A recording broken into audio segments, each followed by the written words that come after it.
Like I've heard some people make reference in the Old Testament when it says the angel of the Lord appeared, and some people say that represents Jesus. Yeah, and as a matter of fact, we did that a couple of weeks ago. There are those points, and what in highfalutin theological circles they call them theophanies. Those moments where God shows up, but especially in the book of Genesis, God shows up in these really bizarre kinds of ways. When Jacob is wrestling, it says that a man, jumped him, and then an angel, and then God. And so which is it? Is it an angel, a man, or God? And the answer is yeah. But the same thing happens right before God comes and boils down Sodom and Gomorrah. He appears and has this sort of three dudes come and visit Abraham and Sarah. And Abraham and Sarah, as good Bedouin, ancient Near Eastern folks, are all about showing hospitality to strangers, so they break out all their stores and they, have a feast for them. And then God gets into a conversation, and so they're spoken of as angels, as melachim, messengers of God. But then it becomes pretty clear that Abraham's having a conversation with Yahweh, and the person he's having a conversation with is one of the three guys / angels, while the other two go out and wreck Sodom and Gomorrah. And so you say, okay, well, this is a manifestation of theophany, but here's one of these places where it doesn't really give you a hint of which person of the Blessed Trinity, but there's enough of a hint, to this eternal presence of the Son. And of course, John, retelling the story of Israel in the first chapter of the Gospel, echoing some of this bit that we did last week from Proverbs, connecting the wisdom of God, the presence of God, the manifestations of God throughout the Old Testament. None of them are, deadlocks, which is why Jewish people, the whole notion of the second power in heaven or a second divine person is a stumbling block for them. Because there's never any place where in the Old Testament you just say, we are three persons, one God, but three persons worship. Nothing like that. But these are these vestiges, little bits and pieces, little hints that, in light of the resurrection, suddenly have this three-dimensional quality to them that you say, well, this isn't just something that was invented, but this is something that it seems to have been true all along. So that there's a co-eternality to the Father, the Son, and the Spirit. Yeah. Where does it put Mary? Is Mary the mother of all three? Well, this is where you talk about the difference between the eternal Son and Jesus, the incarnate Son.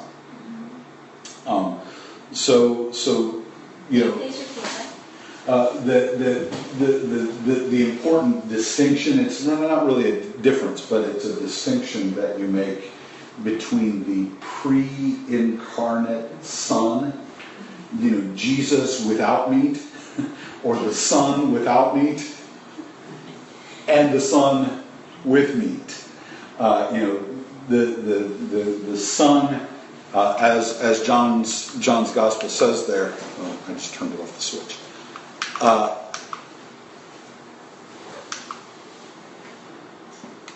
didn't include that in the slide. Sorry. That he became flesh and dwelled among us. So Mary is not we talk about her as the Mother of God, and this is we'll get to. Believe it or not, we're going to get to this exact question here pretty soon. But we don't talk about her as the mother of the eternal God. We talk about her as the mother of the one who was both God and human.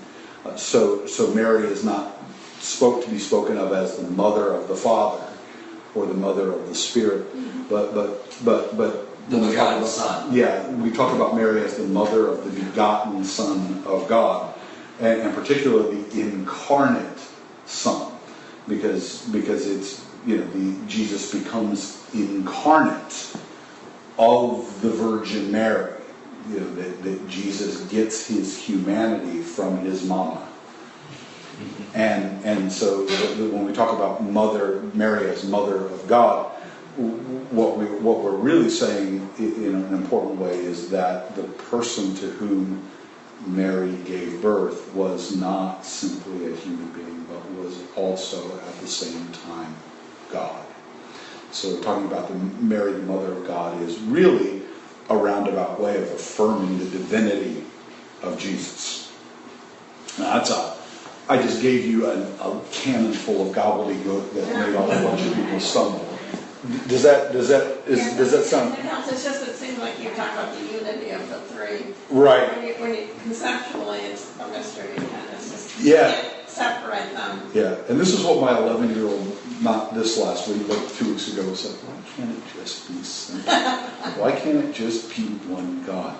And these are the moments when I say, child, if you thought that you could fit God in your brain without remainder, do you think that he would still be God?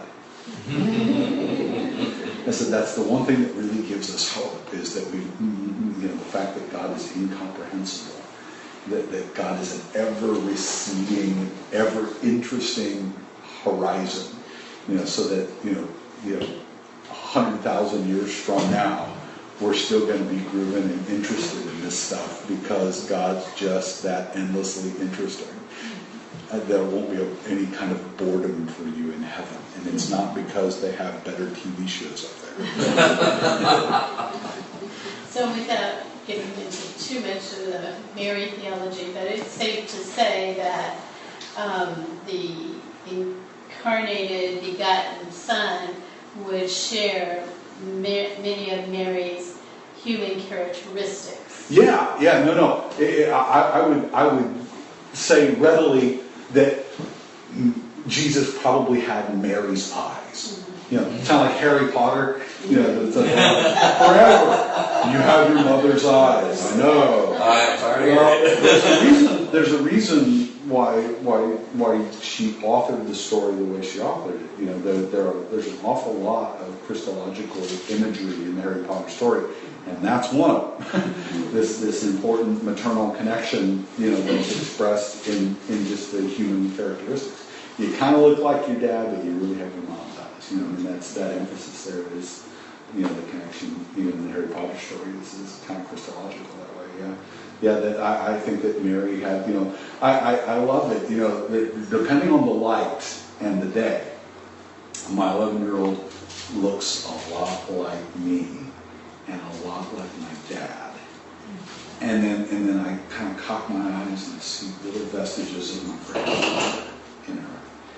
And then on other days I'll see her from another angle and she's a dead ringer for my wife.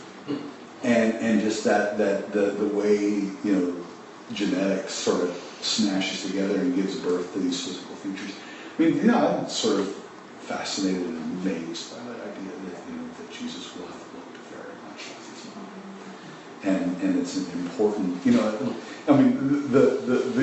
the bad breath and body odor is a lot more shocking because you start to get people grousing on that stuff.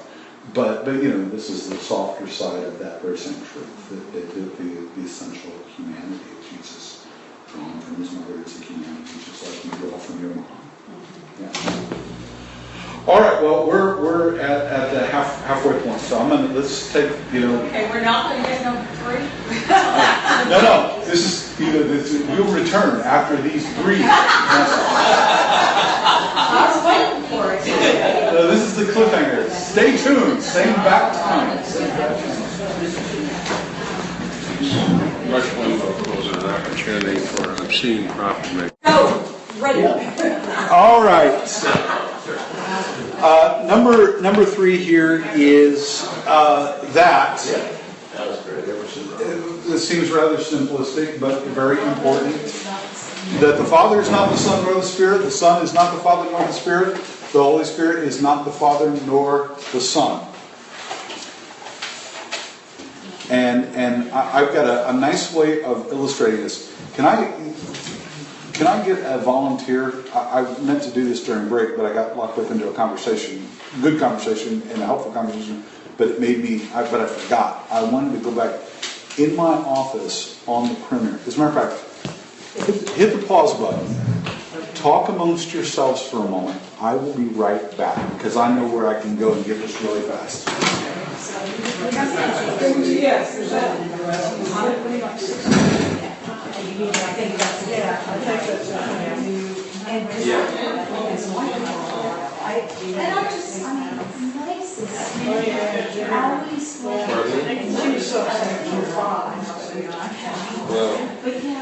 Keep going.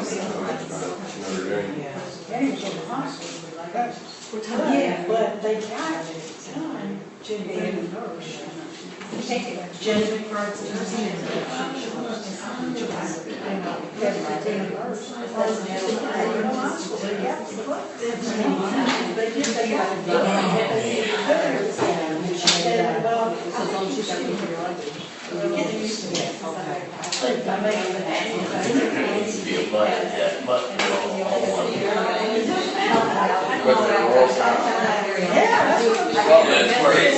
The guy with Ashland just needs to have arrows. You know, he goes arrow up to here, arrow down to here. I actually saw a picture that has the title. It says God, not the Son, it's not the Holy Spirit. One glorifies the Father, the Father glorifies the Son, the Holy Spirit glorifies the Son. It's all where it's all just a big loop that keeps on going. And that is the thing. Some people think it's You have hard times being like the Father. I come bearing gifts. Uh-oh, handouts.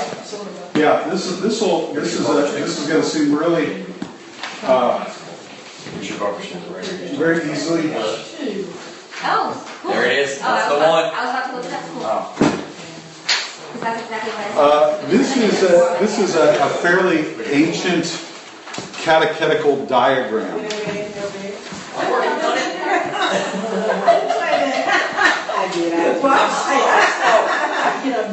Getting bludgeoned. This takes these 3 points and puts them into a fairly easy visual reminder. Every once in a while you'll see something like this. Okay, just go throw them up there. Take an extra if you want to save them for somebody else. Can I print this from our CI class? We can always print more. But that's a good way of sort of visualizing these 3 affirmations and holding them together. Yeah. So there's that. You have a question? Yes, I've seen another version of this diagram, Yeah. and it also adds in the part where the Holy Spirit glorifies the Son and the Son glorifies the Father. Is that valid? Yeah, totally. No, and that's the of course, it has to be valid because when you get think about whenever you get into doctrinal principles. I was making this point to my Sunday school class. I teach a Sunday school class here on Sunday mornings called Catholic Fluency. And it's basically about trying to communicate your Catholic faith to non-Catholics, family, friends, inquirers, whatever. We live in such we're in Memphis, we're in the Mid-South, we're in the Baptist Central, we're in the pin of the buckle of the Bible Belt. And so everybody has this idea. Hey, Catholics are not very well liked. Yeah, everybody has an idea about what Catholics believe and what they don't believe. But I'll give you the 10 seconds of the lesson that I taught this last Sunday is basically to just affirm to everybody that you know more about your faith than you think you do. Michael Pogliani is a rather famous philosopher, and his area of philosophy is on personal knowledge. That's his big text